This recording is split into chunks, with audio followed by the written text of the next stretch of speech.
America in the 1920s looked unstoppable. The economy boomed, cities exploded with life, jazz clubs stayed open until sunrise, money flowed through Wall Street like water.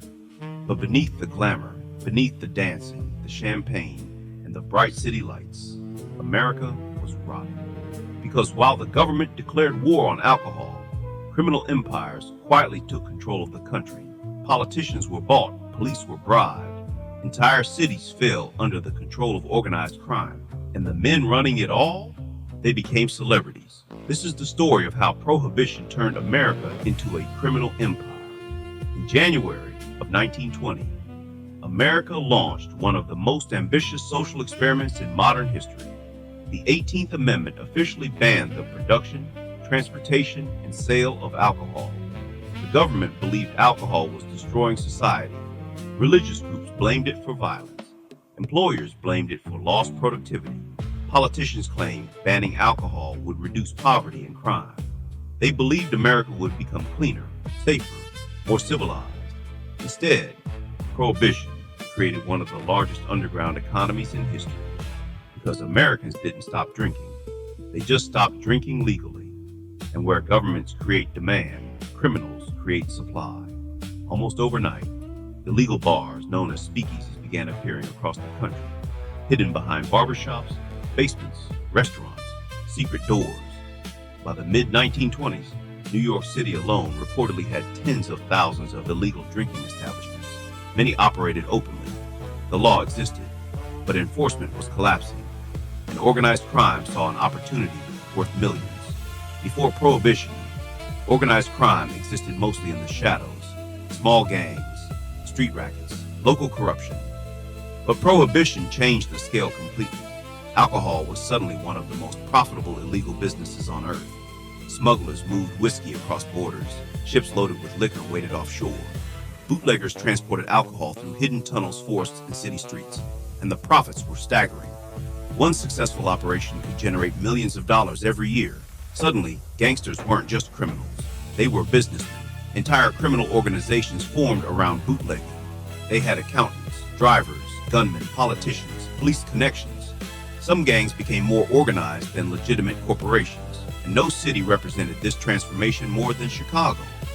Chicago became the perfect breeding ground for organized crime. The city was growing fast, corruption was already deeply rooted, and Prohibition turned the streets into a battlefield. This was the world of Al Capone, a man who became the face of the American underworld. Capone understood something most criminals didn't. Fear alone wasn't enough. He built an empire using violence and public image.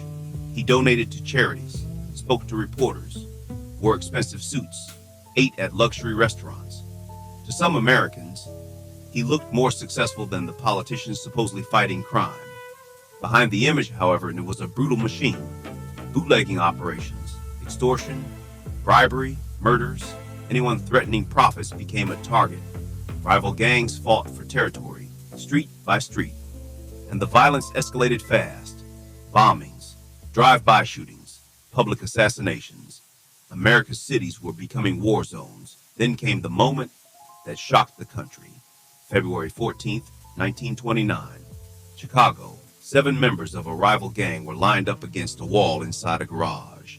Moments later, men disguised as police officers opened fire with Thompson submachine guns. The victims never had a chance. The attack became known as the St. Valentine's Day Massacre. Even in a decade filled with violence, this felt different. The brutality horrified the public. Newspapers covered every detail. Photos spread across the country. And although Al Capone was never convicted for the murders, most Americans believed his empire was responsible. The massacre exposed something terrifying. Organized crime wasn't hiding anymore. It had become powerful enough to openly challenge the state itself. The real power of organized crime wasn't just violence, it was corruption. Gangsters understood something simple. A bullet can silence one person. A bribe can silence an entire system. Police officers were paid to ignore illegal bars. Judges protected criminal operations. Politicians accepted money in exchange for influence. In some cities, criminal organizations practically controlled local government. This made enforcement nearly impossible. Federal agents were overwhelmed, underfunded, often outnumbered.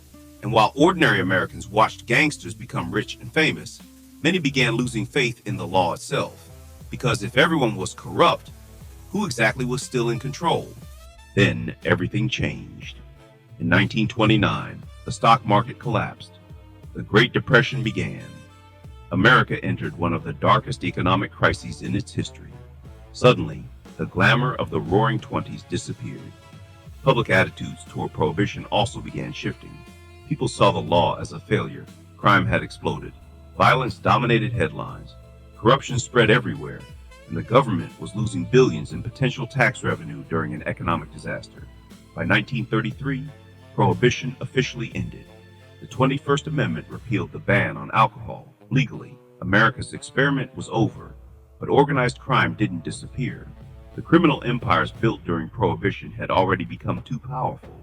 The networks remained, the money remained, the corruption remained. Prohibition had transformed organized crime forever, and in many ways, America would spend decades dealing with the consequences.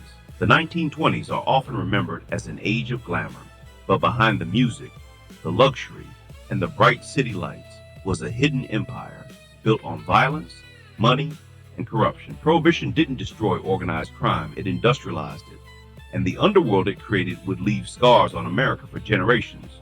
Because sometimes, when governments try to control human behavior, they accidentally create monsters. If you enjoyed this episode of Crime and Nonsense, subscribe for more cinematic documentaries exploring the darkest corners of history.